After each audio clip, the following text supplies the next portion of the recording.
Hello friends, welcome to discover and delight. आज आपण पाहणार आहोत वालाची उसळ. तर इथे मी कडवे वालाचा वापर केलेला आहे, जो की एक पारंपरिक कोकणी पदार्थ असून त्या भागात हा सहज उपलब्ध असतो. इतर कडधान्याप्रमाणे हेही 7 ते 8 तास पाण्यात भिजत घालायचे.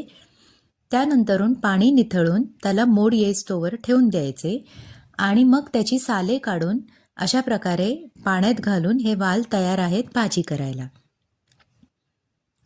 तर सर्वप्रथम आपण वाटण करून घेऊ. थोडंसं तेलात एक उभा चिरलेला कांदा तो छान लालसर होईपर्यंत परतून घ्यायचा आहे. तो लालसर झाल्यावर त्यामध्ये थोडेसे खोबरे टाकायचे आहे. खोबरं तुम्ही इथे सुकं किंवा ओलं दोन्हीही वापरू शकतायत. आणि 4 ते 5 पानं कढीपत्ता. आता कढीपत्त्याचा फ्लेवर मला आवडतो त्यामुळे मी टाकलेला आहे. तुम्हाला नको असेल तर तुम्ही ही स्टेप स्किप करू शकतायत. आता आपण हे वाटण वाटून घेऊ. वाटायच्या आधी अर्धा चमचे जिरे ॲड करायचे आहेत त्यात आणि हे छान त्याची एक फाईन पेस्ट करून घेऊ. आता मी ही उसळ कुकरमध्ये बनवली आहे, पण तुम्हाला हवी असेल तर तुम्ही ही कढईत सुद्धा बनवू शकतायत. तर मी कुकरमध्ये आपल्या रेग्युलर फोडणीप्रमाणे ह्याला फोडणी देते. तेलात थोडंसं जिरं, हिंग, कढीपत्ता आणि थोडीशी बारीक चिरलेली लसूण. लसूण छान लालसर झाल्यावर त्यात एक अर्धा बारीक चिरलेला कांदा तो परतून घ्यायचा आहे.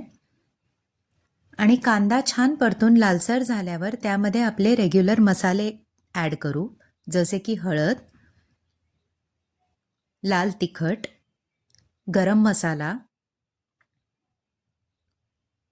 तुमच्या चवीप्रमाणे तुम्ही तिखट कमी जास्त ॲड करू शकतायत.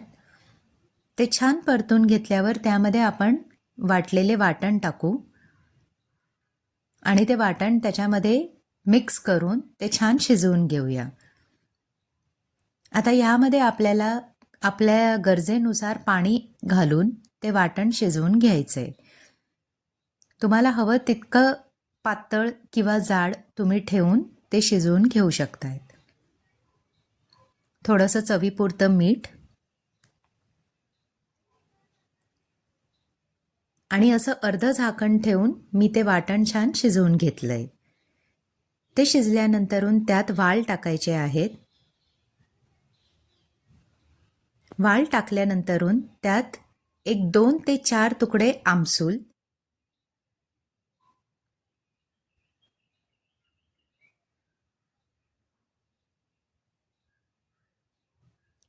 आणि थोडंसं गूळ